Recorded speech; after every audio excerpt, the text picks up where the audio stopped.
राष्ट्रीय संत अवधेशानंद गिरी महाराज अपने एक दिवसीय दौरे पर इंदौर पहुंचे। यहां उनके अनुयायियों से मुलाकात की। इंदौर एयरपोर्ट पर सैकड़ों की संख्या में उनके अनुयायी पहुंचे और उनका आशीर्वाद लिया। अवधेशानंद ने पिछले दिनों संघ प्रमुख मोहन भागवत द्वारा मंदिर मस्जिद पर दिए बयान का समर्थन किया है। इंदौर में स्थानीय कार्यक्रम में शामिल होने आए राष्ट्रीय संत अवधेशानंद गिरी महाराज इंदौर पहुंचे, जहां उनका एयरपोर्ट पर कैबिनेट मंत्री तुलसी सिलावट, विधायक मालिनी गौड़ सहित बड़ी संख्या में उनके अनुयायियों ने पुष्पगुच्छ भेंट कर स्वागत किया। वहीं पत्रकारों से चर्चा करते हुए स्वामी अवधेशानंद गिरी महाराज ने प्रयागराज में होने वाले कुंभ को हिंदू संस्कृति का एक अनूठा पर्व बताया है। कहा कि भारतीय संस्कृति अति प्राचीन संस्कृति है और मानव का अस्तित्व जब से प्राणियों का अस्तित्व है, तभी से सनातन संस्कृति है। सनातन संस्कृति का उच्चतम परिणाम हमारी संस्कृति का गौरव वैभव को देखना हो तो एकमात्र स्थान महाकुंभ है। 4 स्थानों पर इस जगह का आयोजन होता है। उज्जैन में से सिंहस्थ कहते हैं, हरिद्वार में कुंभ, प्रयागराज में महाकुंभ के नाम से पहचाना जाता है। वहीं हिंदू राष्ट्र के बयान को लेकर अवधेशानंद गिरी महाराज ने कहा कि जहां हिंदू रहते हैं वहां हिंदुस्तान है। वहीं संघ प्रमुख मोहन भागवत को उन्होंने हिंदू समाज का रक्षक बताया। भारत की संस्कृति अत्यंत प्राचीन संस्कृति है। जब से भी मानवीय अस्तित्व है इस धरती पर, जब से भी प्राणियों का अस्तित्व है, तभी से भारत की सनातन संस्कृति है।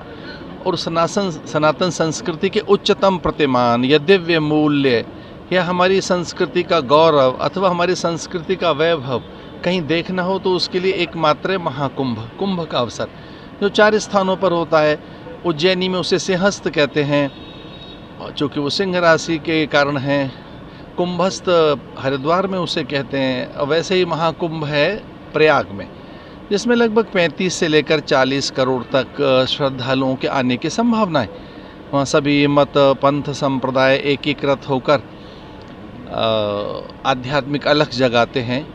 यूनेस्को ने इसे सांस्कृतिक अमूर्त धरोहर घोषित किया। यूनेस्को ने कहा कि ये एक अमूल्य और अमूर्त सांस्कृतिक धरोहर है, इंटेंजिबल हेरिटेज इसे डिक्लेयर किया और बताया कि इससे बड़ा और कोई विराट समागम मनुष्यों का नहीं हो सकता, विशेषकर अनुशासित होकर, अत्यंत सभ्य होकर। तो जहाँ करोड़ों मनुष्य एक साथ रहते हों, बिना किसी को कठिनाई पहुँचाए हुए, अथवा वह अत्यंत सभ्य, शिष्ट और शालीन होकर और बहुत एक दूसरे को आदर देते हुए, एक दूसरे का न केवल आदर करते हुए बल्कि एक दूसरे की सेवा में जुटते हुए गिरी कंदराओं से निकलकर महात्मा आते हैं। वे सारे सत्पुरुष जो कभी नहीं दिखाई देते। तो ऐसा हम कह सकते हैं कि हम भारतीयों का अनुशासन, हम भारतीयों की एकता, हम भारतीयों में जो सेवा की जो अद्भुत भावनाएं, दूसरों को आदर देने की जो भावनाएं, वो वहाँ देखी जा सकती है। और मैं आपके माध्यम से यह आह्वान करता हूँ, मालवा की धरती में आया हूँ, यहाँ अहिल्याबाई होलकर की धरती पर, उस नगर में आया हूँ जो प्राय स्वच्छता और पवित्रता के लिए जाना जाता है, जो भारत के लिए एक आदर्श भी है नगर। तो मैं यहाँ मालवा में आकर, इंदौर में आकर ये आह्वान कर रहा हूँ मध्य प्रदेश के लिए कि यहाँ से आएँ। यहाँ भी मध्य प्रदेश के लोग जानते हैं सिंहस्थ क्या है। यहाँ अद्भुत व्यवस्थाएं होती रही हैं, पिछली सरकारों ने की हैं, और मैं आह्वान करता हूँ सब कुंभ में आए। धन्यवाद। देश भर के संत जो वहाँ इकट्ठा हो रहे हैं, हिंदू राष्ट्र की बात जो है वो निकल कर जा रही है, क्या इस पर भी कोई मंथन यहाँ पर? देखिए, ये हिंदू राष्ट्र है, जहाँ हिंदू रहते हैं, जहाँ अमेरिकन रहते हैं वो अमेरिकन है, जहाँ यूरोपियन रहते हैं वो यूरोपियन है, जापानीज रहते हैं वो जापान है, जहाँ बताइए, जहाँ स्विस रहते हैं वो स्विट्ज़रलैंड है, जहाँ स्वीडिश रहते हैं वो स्वीडन है, जहाँ हिंदू रहते हैं वो हिंदुस्तान है। सनातन बोर्ड की भी बात देश में चल रही है। देखिए, यहाँ सबके कल्याण के लिए हम चिरकाल से प्रार्थनाएं करते आए हैं। सर्वे भवन्तु सुखना हमारा सुदीर्घ भाव है, पूरे विश्व को हम अपना मानते आए, उसके लिए हम निरंतर प्रार्थनाएं करते रहे, वो देश है। मोहन भागवत को लेकर क्या कहेंगे? उनके बयान चल रहे हैं और साधु संत को लेकर बात कर रहे हैं। देखिए, आदरणीय मोहन भागवत जी हमारे आदर्श हैं।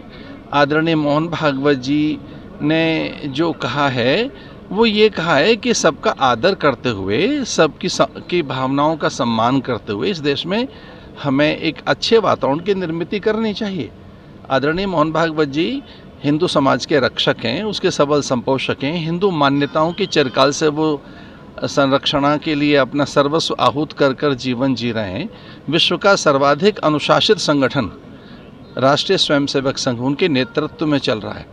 संसार भर की सब एजेंसियां ये कहती हैं इस विश्व में सर्वाधिक अनुशासित कोई संगठन है तो वह राष्ट्रीय स्वयंसेवक संघ है। और उन्हीं की विचारधारा से प्रेरित होकर आदरणीय नरेंद्र भाई मोदी जी इस देश को अद्भुत देश बना रहे हैं। ये कुछ ऐसा है जो राष्ट्रीय स्वयंसेवक संघ से निकला विचार है। तो आदरणीय मोहन भागवत जी के विचारों का मैं आदर करता हूँ और उनके विचारों से मैं सहमत हूँ। लेकिन पुराने मंदिरों की खोज जो हो रही है वो होना चाहिए। पुराने मंदिर देखिए, इस धरती में क्या अब कितने देशों में मंदिर निकल रहे हैं? भारत को छोड़ दिए सऊदी अरेबिया में मंदिर निकल रहे हैं, अजरबैजान में मंदिर निकल रहा है, किर्गिस्तान में, किर्गिस्तान में, उज्बेकिस्तान में मंदिर निकल रहे हैं या वहाँ हैं। तो भारत में मंदिरों का निकलना कोई अचंभा तो नहीं है। धन्यवाद। ठीक।